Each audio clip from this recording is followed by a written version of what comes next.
Hello, I want to talk for a little bit about a movie called The Sea Beast, or I don't know if I really want to talk about it, but I feel compelled to talk about it. The Sea Beast, I was at least aware of prior to release. I'd seen one of the big trailers. It feels like one of the biggest selling points with this movie in terms of the marketing is the fact that Chris Williams worked on the movie. He directed it, he's got a screenplay credit here. I wasn't super familiar with his work previously. He has been with Disney in particular for a very long time, for over 20 years, I guess, at this point. He's been a director, he's been a writer, he's just been an animation department guy on a number of some really excellent Walt Disney Animation Pictures movies, stuff like Bolt. I really like Bolt. Chicken Little, Meet the Robinsons, very good stuff. And also some more recent stuff like Zootopia, Big Hero 6, Frozen. Moana, he's won an Oscar. Like, he's out there. He's been a long-time animation guy. He's worked on some very, very good projects. I wouldn't say that many of these movies are all-time favorites, but really solid movies and movies that a lot of different people tend to enjoy and talk about. And in this case, I made a recording earlier sharing some thoughts, and honestly, I feel like a lot of it isn't especially unique or insightful. And if anybody's wondering why I don't try to talk about every single like major attention-attracting animated release, mostly because of this. There are times that I just don't feel like I'm going to add anything all that useful to the larger discussion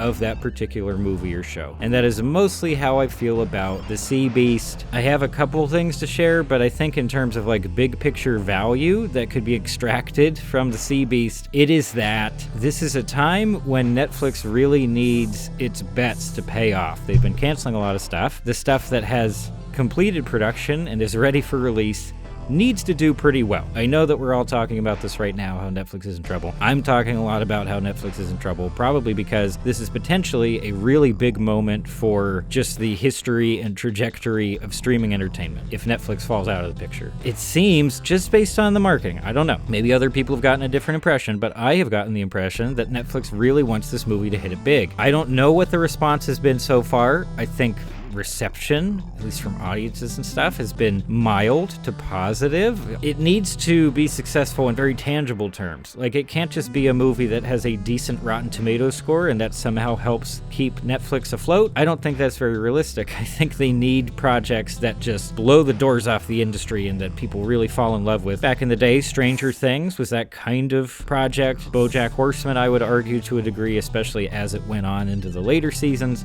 Squid Game, obviously, a more recent example of something that was just a massive deal and it got people subscribing to the service. Now that they've lost a bunch of subscribers, they need stuff to hit. Whether or not they've been planning for that stuff to hit, it needs to hit it pretty big. I don't feel like that's what's happening with Sea Beast. And that also kind of summarizes my general impressions of the movie and even filters down into more specific thoughts and comments about it, is that it's just fine. It's competent. It's not the most interesting movie to talk about, and that's why I struggle to talk about it. It seems loosely based on like Monster Hunter with some How to Train Your Dragon in there, and then the pirate but not pirate connection, I guess, could maybe draw comparisons to Pirates of the Caribbean, and then just a bunch of other Disney movies. In terms of structure and character dynamics, it feels very much like a Disney movie, even down to the obligatory, very cute and merchandisable creature companion character who as soon as they're about to introduce the thing, you just know right away. You're like, oh, okay, here's where the cute thing comes out. And it automatically loves our kid protagonist for just any reason, I guess, just because that's what it's supposed to do. I think another big issue with the movie in terms of just imitating all that other stuff without bringing a ton of interest to the table is that it really wants the core character dynamic of the character Jacob Holland, played by Carl Urban, and little kid sidekick character. Like, they're supposed to have this great banter and rapport, maybe like Moana and The Rock, or even like Rapunzel and Flynn Rider. In fact, our main dude here kind of looks like Flynn Rider mixed with, who was Guy from Frozen again? Hans? And in my opinion, it doesn't really work. Like, you feel like they're saying the things they're supposed to say when there's this kind of character dynamic present, but not a lot of it lands for me. And even in terms of just not character design, but like the design of the sea monsters, who are, made pretty prominent parts of the story as it goes on, I don't think they look that good. Even sort of our main monster called Red, no matter how many times they show us that monster from a different angle or like showing it in its totality for the first time, or just the face, Well, for one thing, I thought of Toothless a lot, probably because of the eyes, I guess. And beyond that, I just thought that looks kind of dumb. Within the world of the movie, it either looks like it doesn't have enough detail, or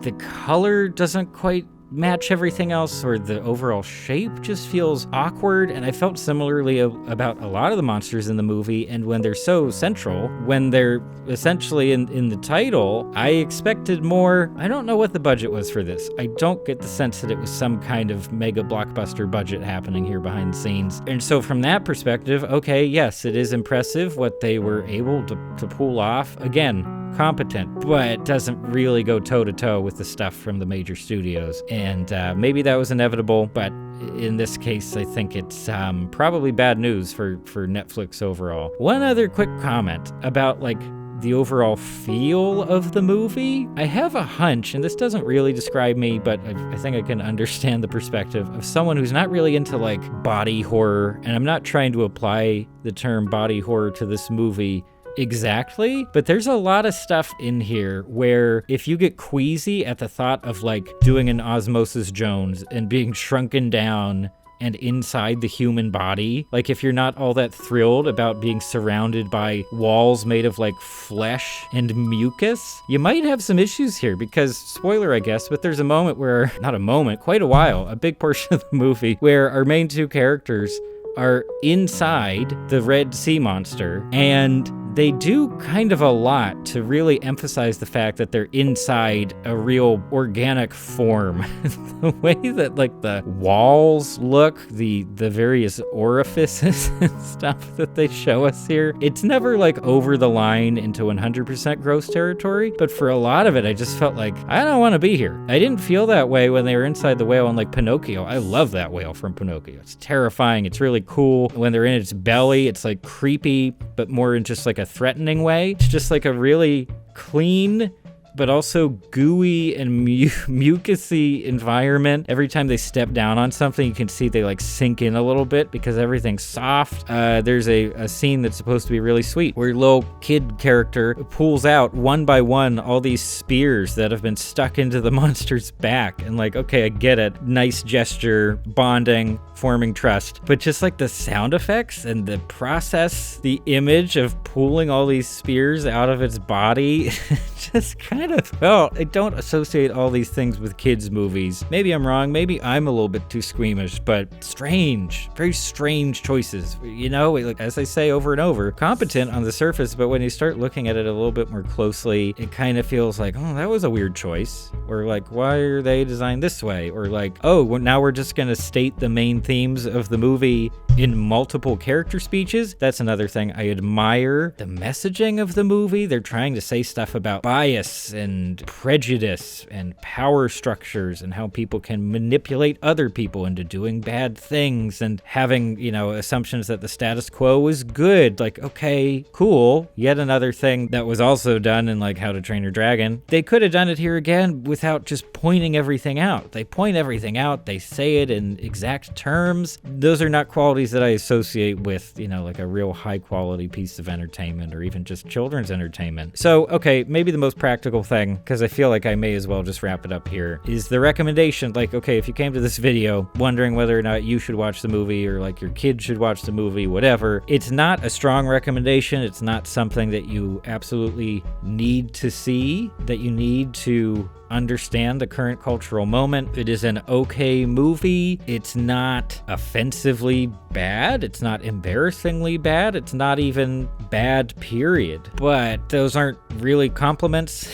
Those are just sort of statements of what it is, and it is not something that'll knock your socks off. It is not something that you're going to be running out and telling all of your friends to check out. It's not that kind of thing. In a normal circumstance, I would say it was just kind of a forgettable movie, but in the current landscape of streaming entertainment and how Netflix is faring specifically, it's more significant in the fact that feels kind of like a dud. Maybe it's not. Maybe it's bringing a lot of people to the platform. It doesn't feel like it's doing that to me. But those are really my thoughts. Feel free to share your feelings about the whole situation. Maybe you'd like to check out some of my other videos, which I work very hard on most of the time. And that's all for now. Thanks for stopping by.